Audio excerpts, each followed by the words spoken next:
Okay, game na. So, San Jose tayo. Yan, sige. Tara.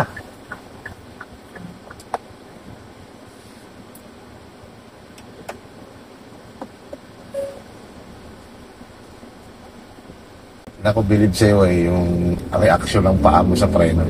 Mabilis talaga. Pero mas mabilis yung pa ako sa preno kaysa sa gas. Ang gas naman ito, halos dinadampian mo lang eh. So, good morning everyone. Good morning mga kuya. So, second day ng private lesson, di ba? So, ang aming activities ngayon, i-challenge natin itong mga makikipot na kalsada. Sige, kaliwan.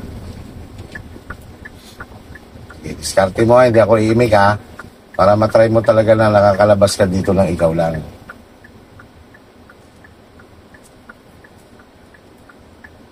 Stop.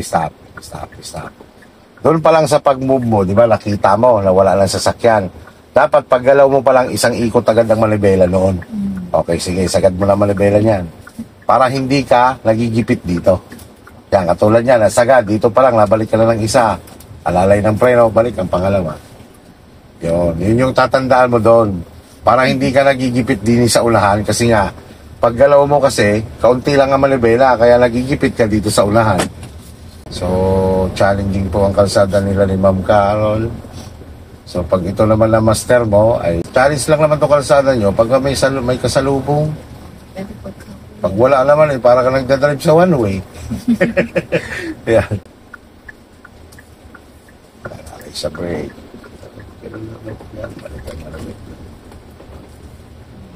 Very good naman ikaw dyan yung pag nadidelay ka sa pagbalik ng Malabela, yung piniprenuhan mo, yung very good yun. Mas mahirap yung nandun kaysa dito.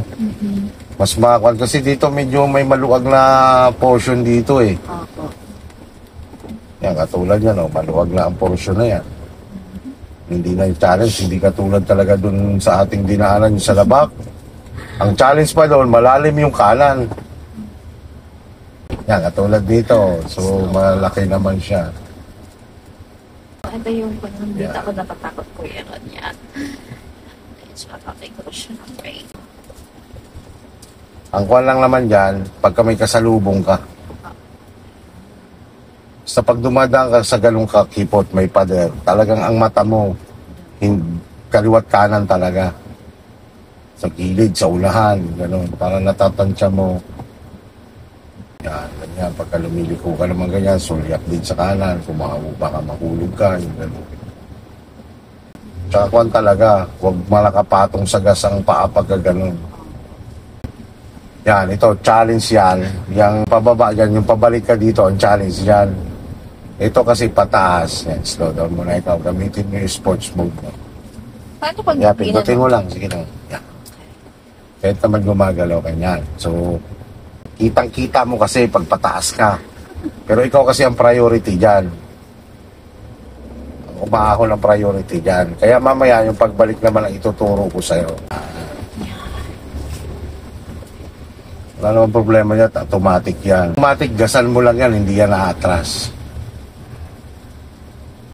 Kaya mo na naman mag-adjust kahit may kasalubong sa makipot eh. Tsaka yun nga, huwag lang talagang matataranta ko yun. huwag lang magpapanik talaga. Focus lang naman, lalo na kapag nandito ka sa ganitong sitwasyon. Pag nasa maluwag ka na naman, syempre may focus pa rin, pero dito kasi parang doble focus dito. Totoo ko yan. Lalo na kapag may kasalubong ka.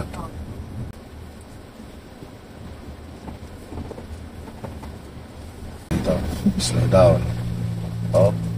Tingnan mo itong portion na to. Yan, paglagpas, iwas.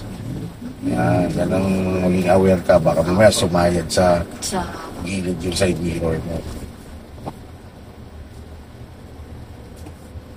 Sa pagtingin mo alangan, tigil. Ano naman yun?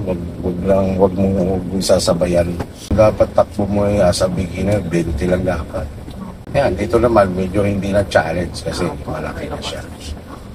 Talagang crucial doon. Pero parang may portion pa rin dito. Opo, itong balik mo naman na to. Yan, kaya nila nilagyan ng salamin.